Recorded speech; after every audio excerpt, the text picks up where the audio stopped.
As the month of must-watch trials continues, it's hard to imagine any case more ridiculous than the prosecution against Kyle Rittenhouse, reduced to arguing that a kick to the face isn't necessarily a serious attack as long as it's done with just one foot, and that we all have a social responsibility to take a beating sometimes. Everybody takes a beating sometimes, right?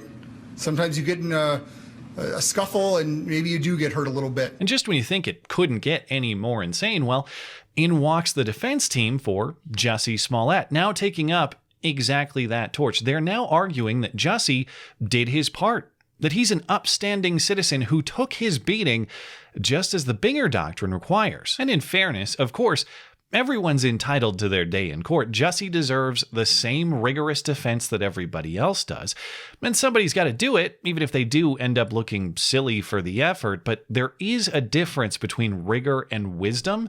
And it looks like Jussie's defense team is taking the rigor to a completely foolish degree. Now, given the case against him, a combination of circumstantial evidence and the testimony of the Osundairo brothers, the Nigerians that Jussie allegedly hired to fake this entire event, if I'm defending Jussie, I just lean really hard into that reasonable doubt standard. I say, okay, you say that I organized this entire plot.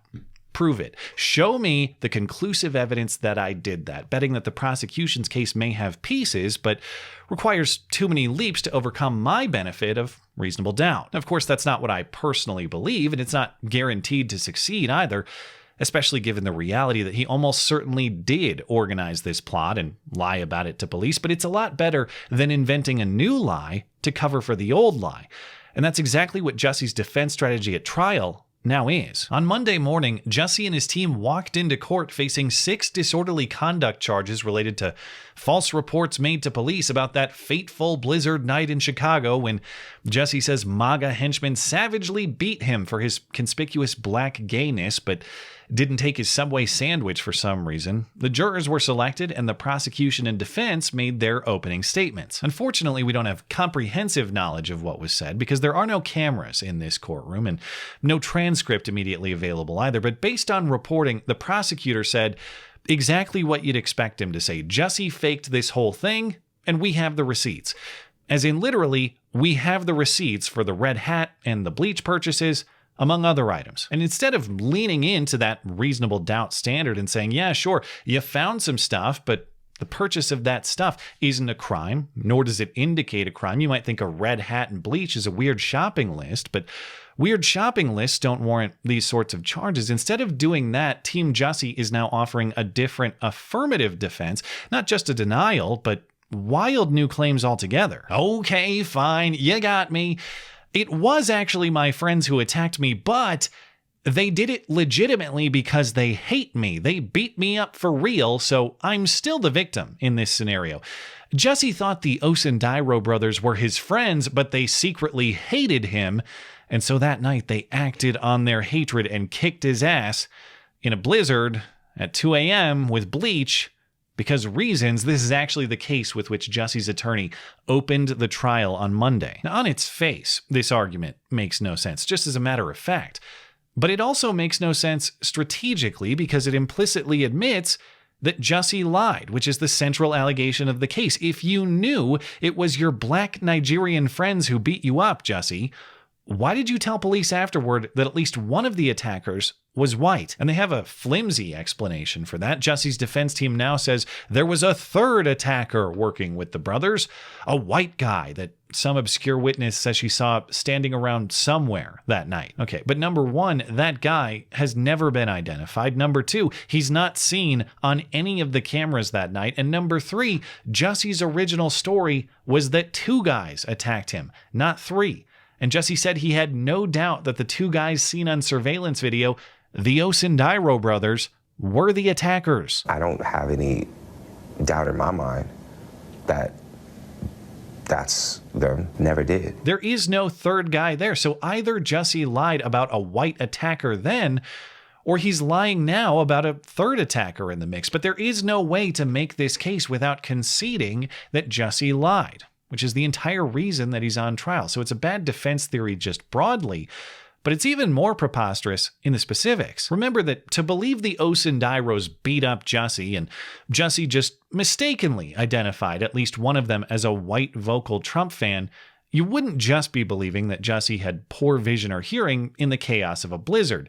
You'd be believing that Jussie got a good enough look to see white skin under a ski mask as he claimed, but somehow wasn't able to recognize a friend at such close proximity. The Osundiros were not just acquaintances of Jussie's, they were good friends who knew him well. As the defense acknowledges, they were his personal trainers. That's what he wants you to believe that $3,500 payment he cut them was for. They both appeared on Empire with Jussie. They followed each other on social media. Even bundled up in the worst snowstorm of your life, you don't lose the ability to recognize a good friend, his voice, his stature, his mannerisms. And even if you somehow don't recognize him, you still don't get all his traits backwards. But since the case against Jussie relies heavily on the testimony of the Osundiro brothers to connect the circumstantial evidence, that is the glue that held the case together to get the indictment from a grand jury in the first place, Jussie's defense relies heavily on discrediting them. They're very mean, bad guys who you shouldn't trust at all. That's his case. But this piece of the argument is also self-defeating. Well, come on, the Osundiros have changed their story, says Jussie's defense attorney.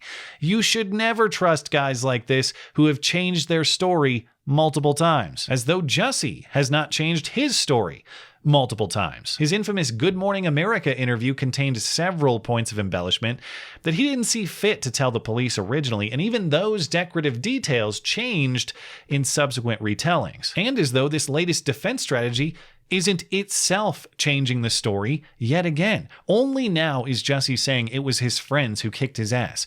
He never said that to police. He never said that to media. But most importantly, the Osundiros changing their story isn't necessarily demonstration that they aren't to be trusted. In fact, it's demonstration of the prosecution's entire case. The reason the Osundiros are changing their story is because they were original participants in the hoax, and now they're telling the truth. That's why their story has changed. Okay, well, the Osundiros are criminals, and you can't trust anything criminals say. That's another angle from the defense to discredit them. Well, number one, that's only one of them, not both, at least if we're talking felonies. And yes, the charges were serious. Most of them were dropped, but one brother has a felony aggravated battery conviction. The other brother was once booked on DUI and speeding charges. But number two, if we're taking more minor run-ins with the law as evidence against credibility, Jussie himself has had a similar DUI run-in with the law. But even if we grant the point that the more serious conviction makes the brother duo untrustworthy, then why did you deem them trustworthy, Jussie? Why were they trustworthy enough for you to work with them and hire them and share your most personal secrets with them? Part of the prosecution's evidence is Jussie texting one of the brothers asking for his help on the low. Even if we're supposed to believe that wasn't part of the plot, it still demonstrates Jussie trusted this guy with sensitive information. If I'm on the jury, why would I believe Jussie that these guys aren't to be trusted when Jussie demonstrably trusted them himself, despite his knowledge of all of their faults? But let's say, despite the self-defeating nature of the argument, despite this version of events not fitting at all within the available evidence, you believe this new story from Jussie, that the Osundiros are in fact highly intelligent criminals who victimized him. Why would highly intelligent criminals conduct this crime in such an obviously stupid way? They had the personal connection to victimize Jussie in a private setting if they wanted to. Do it at the gym. Do it at the Empire dressing room. Invite Jussie over for dinner and do it in your own house. Why would highly intelligent criminals put their crime in public view on public cameras? The defense attorney says there's no motive for Jussie to fake this event, though there clearly is. He was unhappy with the response to a hate letter sent to the Empire set that he likely hoaxed himself. But even if you doubt that, it's a much more plausible motive than the Osundiros not only deciding to beat a guy who's paying them thousands of dollars, but to do it with the preposterous props of red hats and a rope and bleach in a public setting in which they are very likely to get caught. There is no motive for making the beating public unless you want it public. The defense attorney says there's no direct forensic or electronic evidence of Jussie forming a plot, But of course, there is direct testimonial evidence. And now that Jussie is arguing affirmatively that a plot has been enacted against him, he is also providing no forensic or electronic evidence for that claim. There is no basis on which Jussie's new story is stronger than the prosecution's, not on the evidence and not on basic reasoning or plausibility. And of course, the trial is still early, but the defense team has yet to answer a crucial question.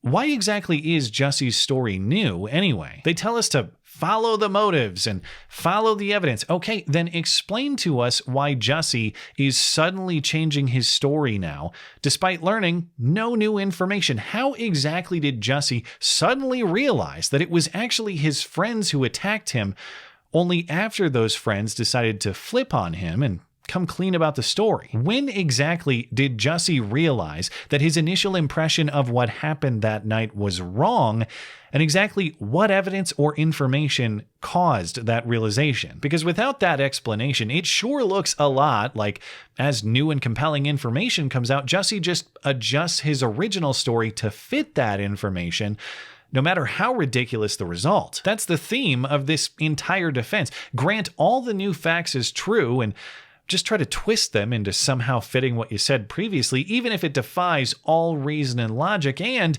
even if it validates the case against you as true. Just fill in the gaps with noise and hope that everyone doesn't notice and shuts up. In simpler terms, condense all the details of what Jussie is now arguing, and you'll realize not only does it not make sense as a defense, but it's actually just the prosecution in a costume. It was my friends who kicked my ass and then they lied about it. Right, Jussie?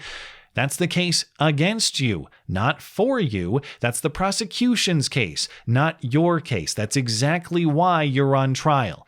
Because your friends kicked your ass and then everybody lied about it. It's just a fancier version of a guilty plea from a guy with a fancier version of a lot of things other than a career at this point. Will the jury recognize it? Who knows? But if they do convict, I look forward to hearing how the Osendairos cleverly organized that plot too. Everyone's out to get the guy who nobody had ever heard of until he got himself. In a case that defies all believability, the one thing you can believe is that Jussie will take that explanation to his noosey, bleachy grave deep in the heart of MAGA country. Thanks as always for listening and for supporting this channel. Always appreciate that thoughtful discussion down below, and especially over on Parler, that is at ML Christensen. You're always welcome to coming out and chat in my live streams. Those are linked down in the description. Looking forward to it. Goodbye.